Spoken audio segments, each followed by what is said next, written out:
having problem hanging on to the ball, but why? Just tough conditions. We gotta do a better job protecting the football and giving our team a chance to win. A.J., maybe just take us through the last play, the 4th and 5. Play action pass, and I gotta do a better job of knowing it's arguably or could be the last play of the game, and I gotta throw the ball and give our guys a chance. Can't take a sack.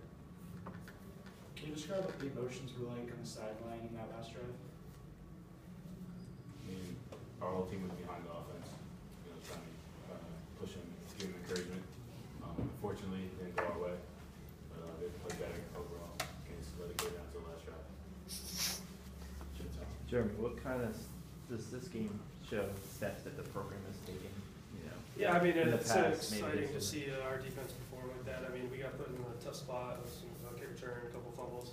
I mean, I'm just really encouraged by the way our defense played, and especially with an injury coming in on Ryan England, but we still stepped up to call. No one flinched. I mean, we forced field goals when we were deeper in our own territory. So, I mean, it's real encouraging. Were you pretty at the end there where you guys decided that you had a real chance? Oh yeah, I mean, one of the things in our plan is don't flinch. I mean, I really thought we were good. I mean, there was no doubt in my mind. I'm sure there's no doubt in a lot of our other players' minds. Yeah. Any satisfaction on staying this close to a team like this on the road? I mean, there's no satisfaction in the loss, but I mean, it is encouraging. I mean, what can you say? It's tough, but we're just gonna go back tomorrow and get better. And we didn't think we were gonna come into this place and lose. I mean, that wasn't the mindset coming in. So, I mean, there's no pity on just because we came close. So. A.J., in the 4th quarter, and really you were getting some flow on offense, and then you had your 56-yard run. Just tell us a little bit about what it took to get the offense going when you scored that touchdown. For us, it comes down to just fundamentals. Taking care of the football, blocking the right man, and staying on those blocks. And really, if we do those things and hit our assignments and execute the fundamentals, we're a hard offense to stop. And really, we kind of saw it today. We want to really stop ourselves.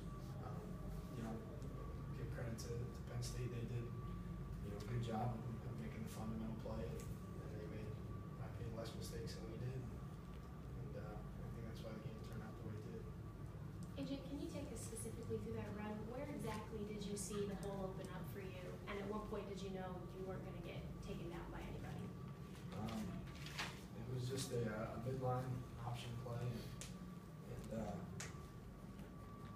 it's the hole just opened up. It was right up the middle, and when you get to the second level, if there's only 1 or 2 guys to beat, and you get blockers down to that level, which we did. I remember seeing, I believe it was Joe Walker and Victor Nieves blocking a safety and a cornerback.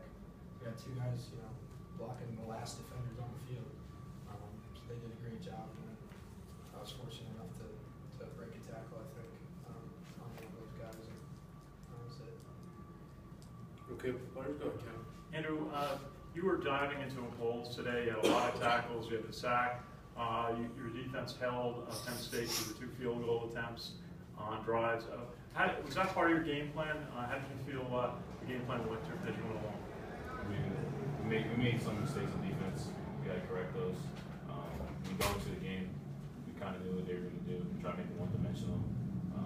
Try to make it throw the ball more. I just did my 111 for the job. Just trying to contribute to the team.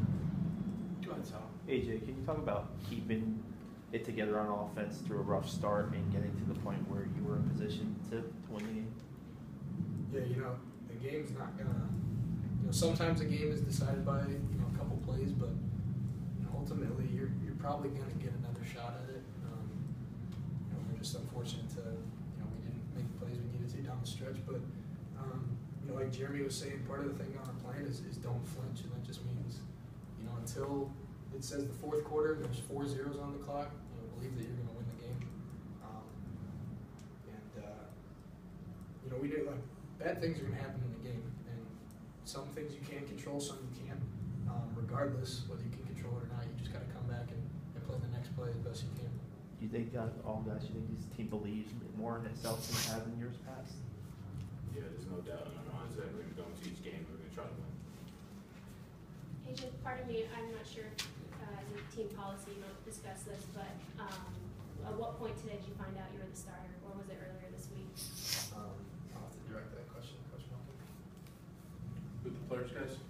All right, last one, Kenny. Jeremy, just going to ask you about your pass defense. When Penn State moved down the field on a couple of those passes, it looked like you got caught in single coverage. What was kind of the strategy at that point on the pass defense?